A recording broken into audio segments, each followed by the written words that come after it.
Banana. Pinakain mo ba yung mga prutas na yan? Bakit po? Ano ba yung naitutulong sa atin ng mga prutas na yan? Hmm? Para masarap, pati maging healthy ka, no?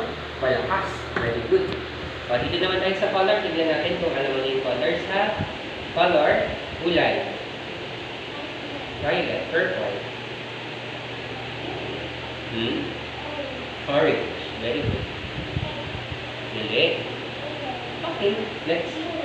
And, ang dinding. Hindi ka makakamerienda ako mamaya. Bumubos ang oras ko.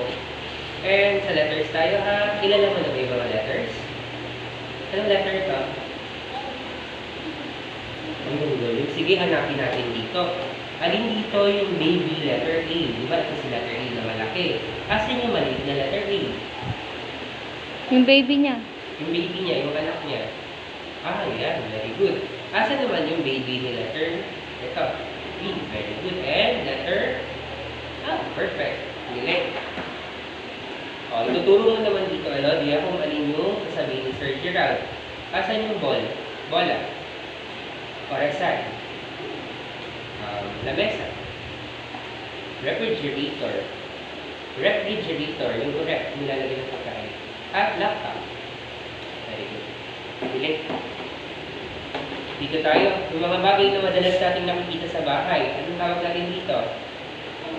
Sinelas. Pag hindi alam, okay lang. Sabihin kay Sir Gerald, ito ba? Alam ko. Hindi po. Ito ba? Pag gusto mo makita mo kapag maganda ka na, ang tawag natin dito. Salamin. Ito po.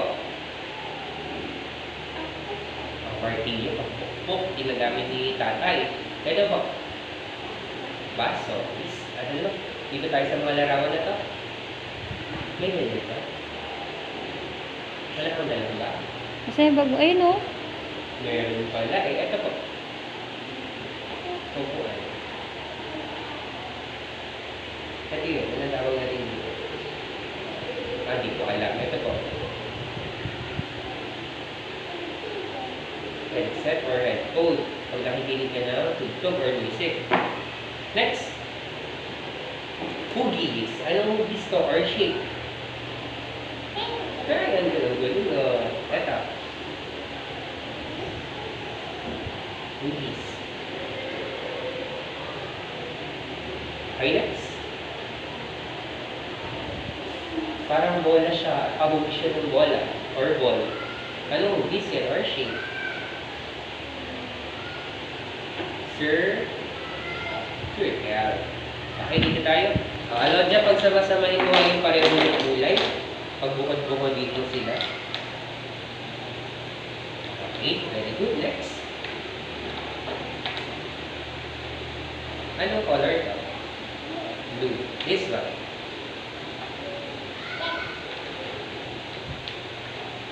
And that one, what color is that? Okay, dito tayo sa mga picture. Dito sa mga picture na papakita ni Sir Gerald, meron diyang mali. So, hahanapin mo yung mali. Tuturo mo, alin dyan sa tingin mo yung mali? Alin dyan yung hindi tama? Okay, next. Dito. Isa siyang aso. Tama po? Aso, si Bantay. Alin kaya dyan yung hindi tama? Yung mali? Ito. No? Kasi wala naman siyang... Kanino ba ito dapat? Di ba kay Duck? May ganyan ba ang dog? Wala. Kay Duck na sumali siya, no? Next. Siya ay isang batang lalaki. Ikaw babae, ito ang lalaki. So, ano yung napapansin mong mali sa kanyang kasuotan or damit? Nagsusuot ba ng ganito yung lalaki? Hindi. Kulang. Di ba babae lang? Di ba? So, ayun yung mali. Dito naman. Alin na yung mali? Ayan, very good. Kasi itong suot niya ay pang-tab. Ulan. Hindi yan sinusuot pag mainit. Papawisan ka. No? Okay pa. Next. Pakibilang to, Alodia. Bilangin mo nga yung mga popsicle sticks na nasa tray. Bilangin ng malakas.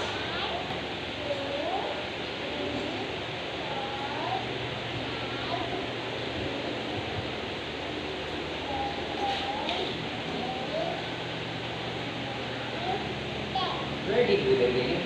Piling na niya magbilang. Yung iba nag-shortcut. So, kaya itong puzzle. Okay, alam dyan, pakituro nga asan ang iyong tenga. Ang iyong mata. Ilong. Ulo. Siko. Asan ang siko mo? Siko. Siko.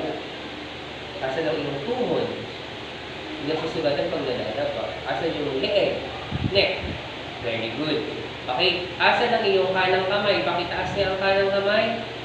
Isa lang. Asan Kanan. ang kanang kamay? Very good. Asan ang kaliwa? Yan, ang galing yan. Kung ang elepante ay malaki, ang daga ay elepante malaki, ang daga ay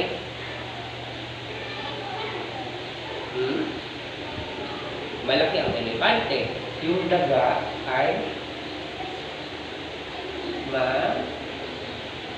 ano po? Okay, sige. Anong pangalan kaya ni mama mo? Kilala niya na po ba yung mga pangalan?